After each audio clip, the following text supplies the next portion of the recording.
Creo que es la noticia histórica. Nunca antes habíamos visto un expresidente de la República, en este caso el señor Álvaro Uribe Vélez, que se encuentre en este momento detenido, está en detención domiciliaria preventiva y enfrenta una pena de 12 años de prisión. Un proceso que empezó el señor expresidente Álvaro Uribe Vélez señalando, acusando al senador de la República, Iván Cepeda, como victimario, pero la justicia y las conclusiones de la justicia llevaron a que en la realidad eh, el senador Iván Cepeda era la víctima y el expresidente Álvaro Uribe era el victimario. Por eso en la noche de hoy tenemos al senador Iván Cepeda como invitado, quien me place en este momento de la noche saludar y darle las gracias por la invitación. Bienvenido, Iván. Muchas gracias, Holman. Agradezco esta entrevista y, por supuesto, el cubrimiento riguroso, generoso que ha hecho RTBC de este importante litigio o proceso judicial, ya que millones de personas han podido ver en directo y asistir a todas las incidencias del juicio oral. Así es, senador Cepeda, entendiendo el histórico momento, lo histórico que significaba este proceso, la televisión pública nacional decidió asumir la transmisión, tanto en el momento en que tenían la voz, las víctimas como los victimarios, las diferentes defensas. Y vale la pena señalarlo, senador Iván Cepeda, fue el programa de mayor audiencia en la República Nacional durante todos los días que televisamos el proceso. Eso quiere decir mucho. Pero quiero arrancar con más elementos, siempre apelando a lo que yo llamo, senador, pedagogía democrática. ¿Qué significa este fallo para la justicia, para la democracia y para la historia de Colombia? Pues yo catalogaría esta decisión como una decisión con una muy importante lección democrática para nuestro país y como la culminación también al mismo tiempo de muchos esfuerzos. En primer lugar, con relación a esto de la lección democrática, yo diría que la justicia en Colombia, obviamente como todas nuestras instituciones, pues tiene corrientes contradictorias en su seno. Ha habido juezas y jueces, magistrados y magistradas que han cumplido un papel de defensa de los derechos humanos, de defensa de la verdad, de la justicia, y otros pues se han dejado en algunos casos corromper por aparatos criminales o también atemorizar, pero yo creo que hay una muy importante corriente dentro del Poder Judicial que ha cumplido una labor absolutamente intachable y ética y desde el punto de vista político-democrática, y es que ha permitido cerrar el paso en la sociedad colombiana a intereses y a modelos que han buscado someter el Estado de Derecho a las mafias, a la corrupción y a poderes muy oscuros. Y ese ha sido concretamente el escenario con relación al modelo que intentó imponer desde el 2002 el expresidente, hoy expresidente condenado en primera instancia Álvaro Uribe. El de someter el Estado de Derecho a poderes, repito, supremamente oscuros, lo que terminó, y aquí hay una demostración clara del papel del Poder Judicial, en la condena de 70 congresistas en su momento. Bueno, ahora tenemos esta decisión, y esta es una decisión que muestra que ya no con relación a congresistas o al entorno político de Uribe, sino con relación a él mismo. La justicia ha sido capaz de interpelarlo y de interpelarlo dándole las garantías necesarias, ofreciendo el derecho a la defensa, permitiéndole una muy generosa argumentación, y en algunos casos, como fue durante el periodo del hoy ex fiscal Barbosa, incluso llevar esto o intentar llevarlo a una total impunidad. Así que la elección democrática consiste precisamente en que el Poder Judicial, la justicia, ha hecho valer su imperio como garantía de la democracia y como control a los crímenes que se puedan cometer desde la política. Y creo que eso en cabeza de uno de los más poderosos políticos y dirigentes de una ala del espectro político, pues es sin duda alguna, una conquista muy valiosa que debemos resaltar. Y lo segundo es el papel de las víctimas, por supuesto, su movilización. Esta no es una victoria individual, es el resultado de muchos esfuerzos que ha hecho un amplio espectro de fuerzas democráticas y entre ellas resalto en primer lugar las víctimas, pero también están las organizaciones de derechos humanos, el periodismo independiente y de investigación, la academia y también, por supuesto, las fuerzas políticas en el Congreso que se atrevieron a hacer estos primeros debates, como fue el caso pionero de quien hoy es presidente de la República, Gustavo Petro, quien hizo, hay que recordarlo, los primeros debates que pusieron en claridad estos asuntos. Bueno, dicho esto, Iván, todos imaginamos las reacciones que iba a tener el fallo. Pero lo que no imaginamos es el vulgar, lo que estamos viendo, este vulgar entrampamiento contra usted, contra el abogado Miguel Ángel del Río, pero también proveniente, además, del hijo del expresidente Álvaro Uribe, Tomás Uribe. Para poner en contexto a la audiencia, el Tomás Uribe está señalando de narcotráfico, aparece una demanda apócrifa, falsa, ante la Corte para que hacerle perder a usted la investidura. ¿Qué momento estamos viviendo ahora con respecto a ese desenvolvimiento, esas reacciones que está teniendo el proceso? Pues yo destacaría dos circunstancias. La primera es que no se produjo el apocalipsis que nos estaban prediciendo.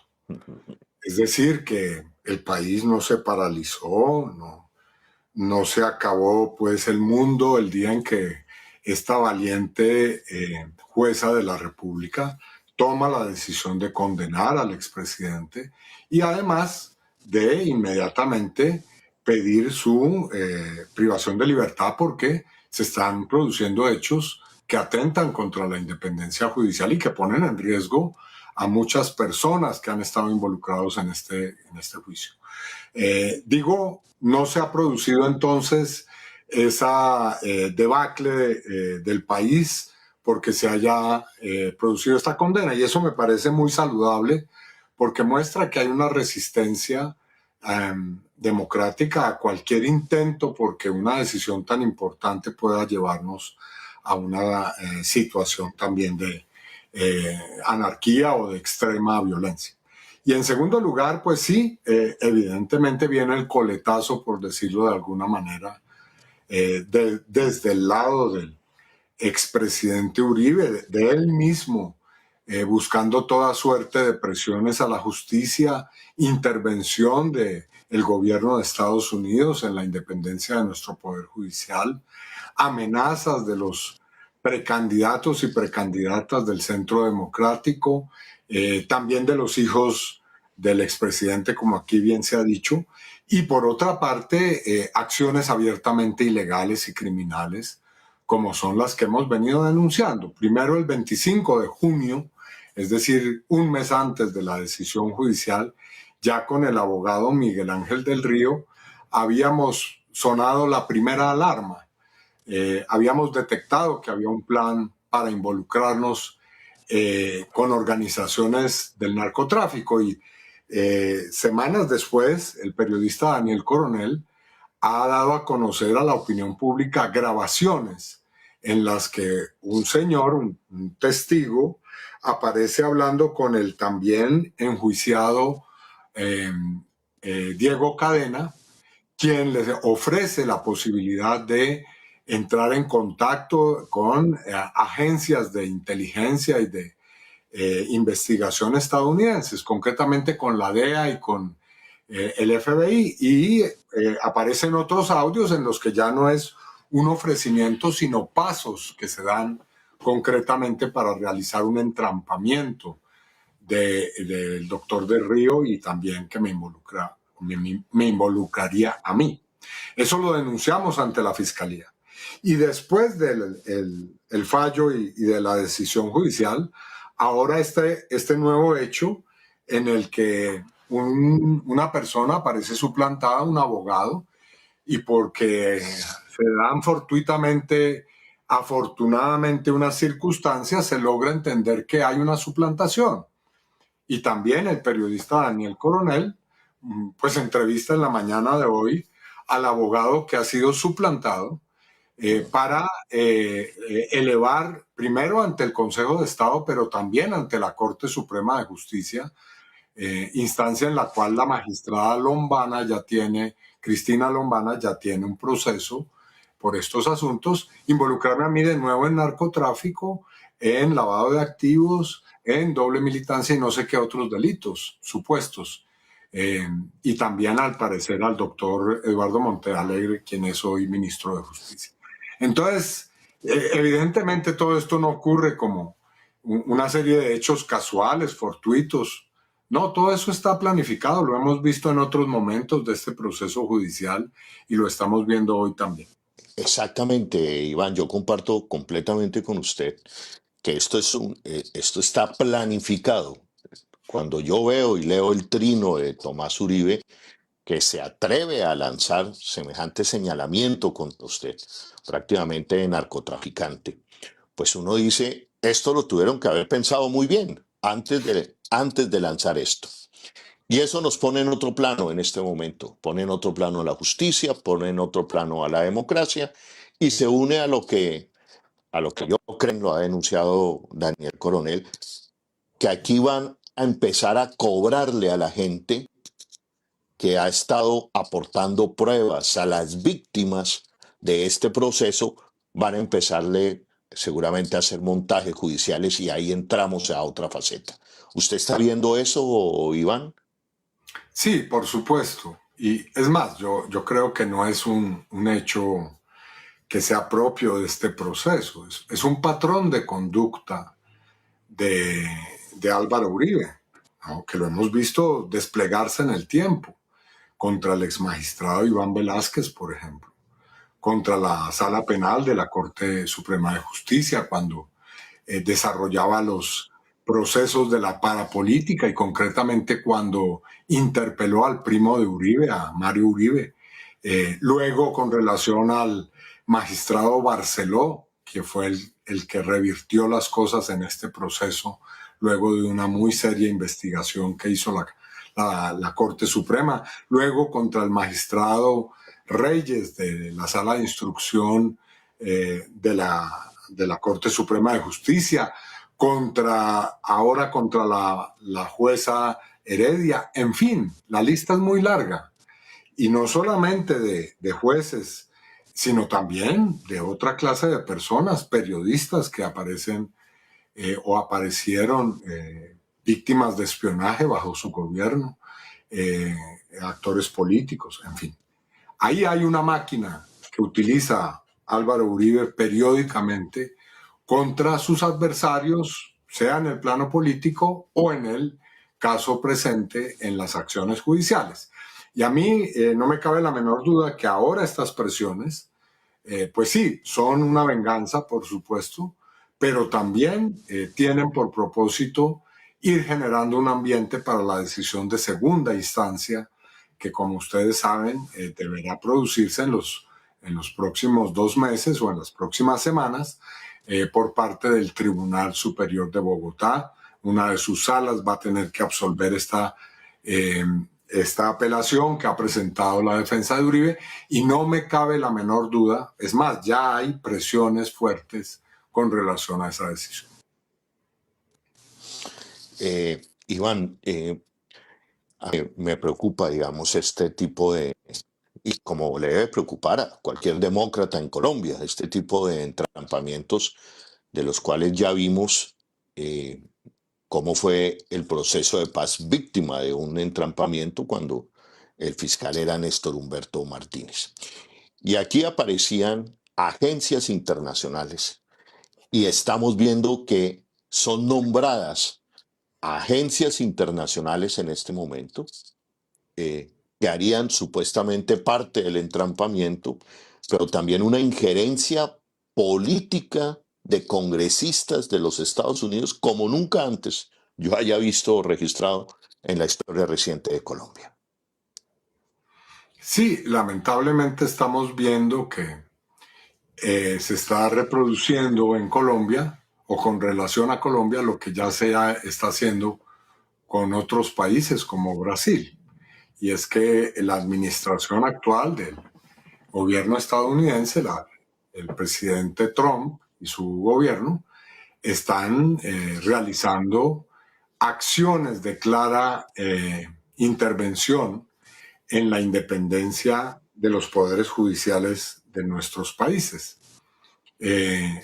Ahora, rechazarlo de parte nuestra, por supuesto, pero yo llamo la atención a que esta clase de estrategias están siendo cuestionadas en Estados Unidos mismo. El representante a la Cámara, Jim McGovern, ha hecho una declaración contundente con relación al pronunciamiento del secretario de Estado Marco Rubio, diciendo que es vergonzoso que se esté intentando de alguna manera presionar al Poder Judicial colombiano en la lógica de que si hay un gobierno o un presidente que no habla bien de el presidente Trump, entonces inmediatamente hay que realizar acciones de esta naturaleza para presionar al gobierno, presionar al Poder Judicial, presionar las relaciones económicas, en fin, un desconocimiento de los más elementales principios del derecho público internacional, es decir, el que rige las relaciones entre estados.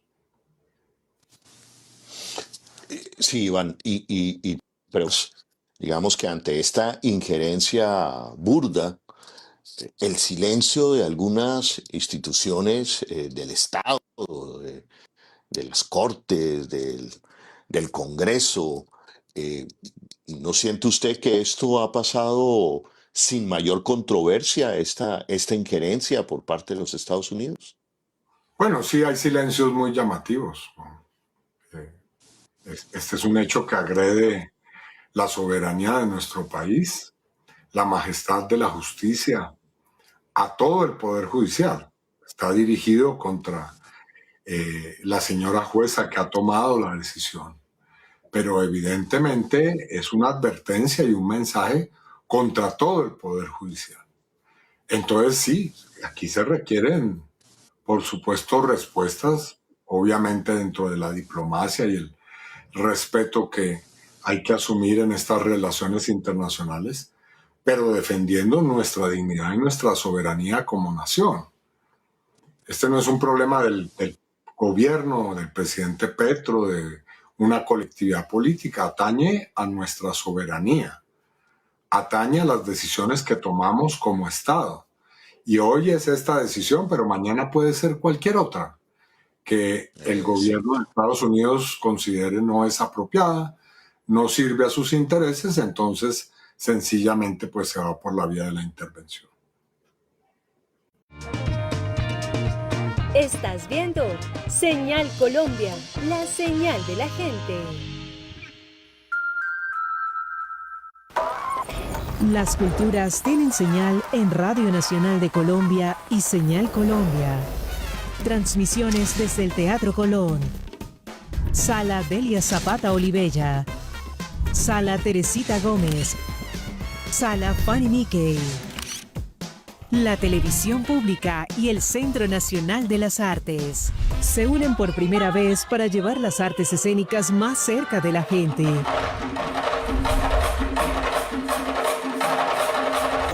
Esta es una puesta en escena de RTBC y Minculturas para transmitir las artes y los saberes a todas las regiones del país. Señal Colombia, la señal de la gente.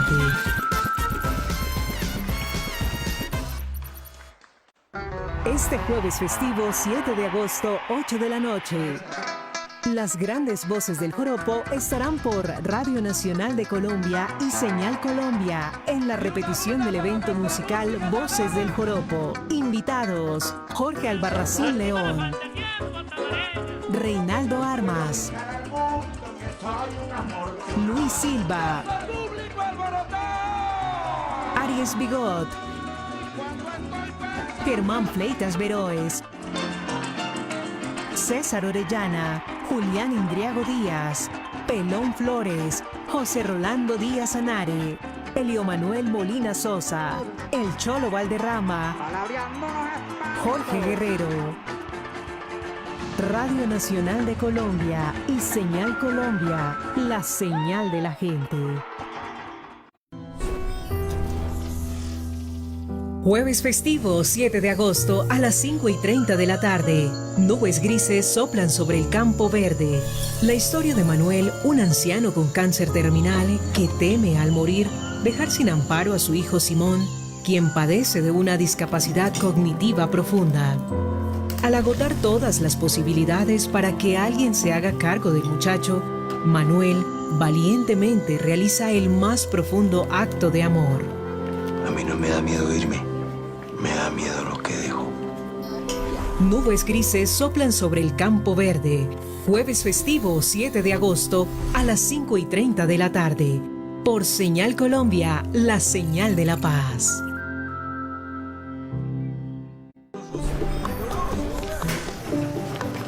¿Quieres? Te la ayudo a vender con el carpintero. No, pero Candelaria no se robó esta cámara. Yo lo encontré allá en su trabajo. Pues no, pero ya yo le dije que la devolviera. En una Cuba que se hunde en la miseria y el hambre, un amor maduro se enciende. Tú eres muy buena actriz, pero necesitas un director que te dirija.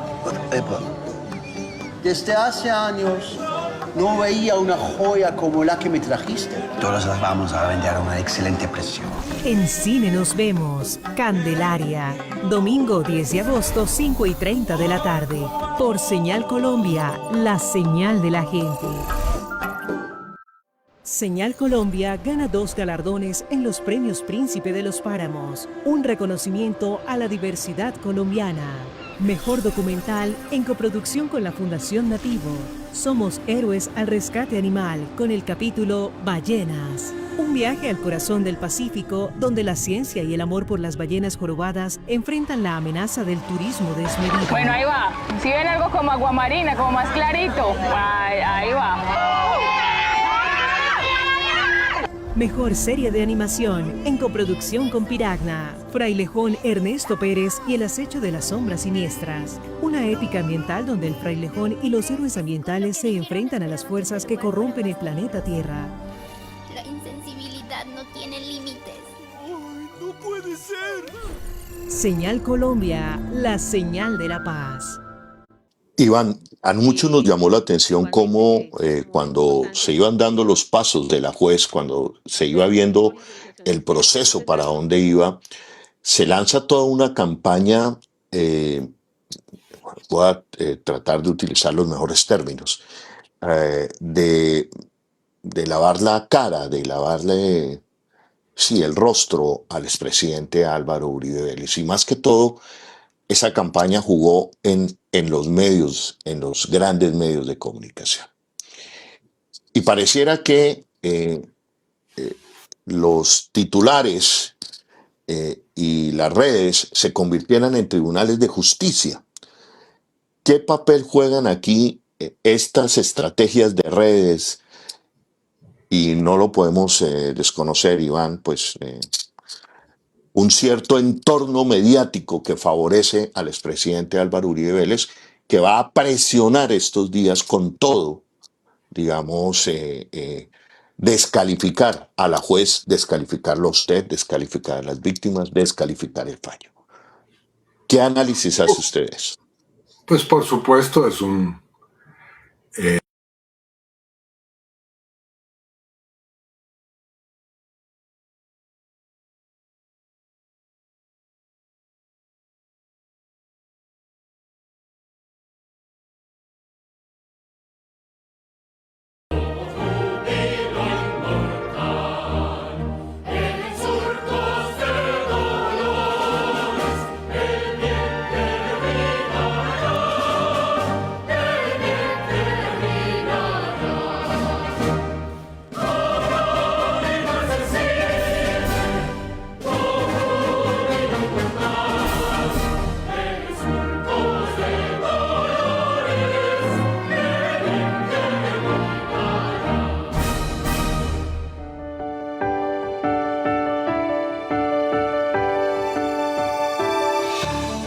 A continuación, se dirige a ustedes el señor presidente de la República, Gustavo Petro Urrego.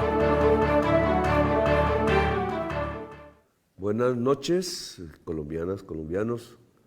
La semana que ha pasado ha sido plena de noticias buenas, malas, para unos y otros, verdaderas y muchas falsas. Y por eso, como siempre, hemos tenido que utilizar la locución casi que como una manera de defensa, pero fundamentalmente porque el que se queda defendiendo pierde, es para proponer y sobre todo para mostrar verdades. Porque el derecho constitucional de cualquier ciudadana, ciudadano en un país democrático es el derecho a la verdad. Es el derecho a informarse de múltiples fuentes, no de una, porque esa una fuente puede engañarte si los intereses del dueño son contrarios a los tuyos. No es lo mismo ser patrón que ser obrero. No es lo mismo ser obrero que ser obrera. No es lo mismo ser obrero que ser estudiante o indígena. Por tanta diversidad de la sociedad colombiana, que es nuestra principal riqueza y la tenemos que cuidar, natural y humana, es que entonces creo que el derecho a la información, al pluralismo informativo es fundamental. Y en Colombia, pluralismo informativo, paradoja, cuando en la historia solo hablaba el poder, es que el poder se desplazó de lo público y se volvió privado. Y entonces, para independizarse del poder y para que no hable solo el poder, ahora le toca hablar también al presidente de la República, que lo censuran todos los días, como sucedió con el gran acto cultural hermoso, de lo mejor que se ha presentado en Colombia en su historia, en los 500 años de Santa Marta, que conmemoran no al conquistador, no a Bastidas, sino a los 100 años de resistencia que surgieron con Bastidas, del pueblo indígena, que después se volvió el pueblo de Bolívar, y que entonces en vez de conquista habla de libertad. Censuran todo eso, censuraron el acto de Santa Marta, censuraron al presidente, pero estas alocuciones sirven para poner nuestro punto de vista, lograr que la ciudadanía no coma entero y que pueda discernir y tomar decisiones. Y esta alocución entonces tiene que ver con la presentación de datos. La prensa también lo censuró. Algunos, pocos, se presentaron el 20 de julio en el Congreso, pero prefirieron hablar de chatarra y de hacer malas cuentas que de hablar de las evaluaciones reales del gobierno, si merece la pena este gobierno o no, si la ciudadanía debe saber los logros y los fracasos, y si entonces para decidir en el 2026 hay que volver atrás a hablar de patrones o vamos adelante a hablar de conocimientos y arte. y si es mejor la sociedad de los patrones ignorantes o es mejor la sociedad de los jóvenes y las jóvenes y de todos emocionados y disfrutando el arte y disfrutando también de la producción nuestra y de la lectura de otros del conocimiento humano. Entonces empezamos, les voy a mostrar una serie de cuadros, no se me aburran con los cuadros, pero intentaré explicarlos. Nuestro sistema educativo, al ser tan frágil, tan mal financiado y haber cubierto a tan poca gente, muchos de los padres de familia de hoy apenas terminaron el bachillerato o apenas terminaron la primaria.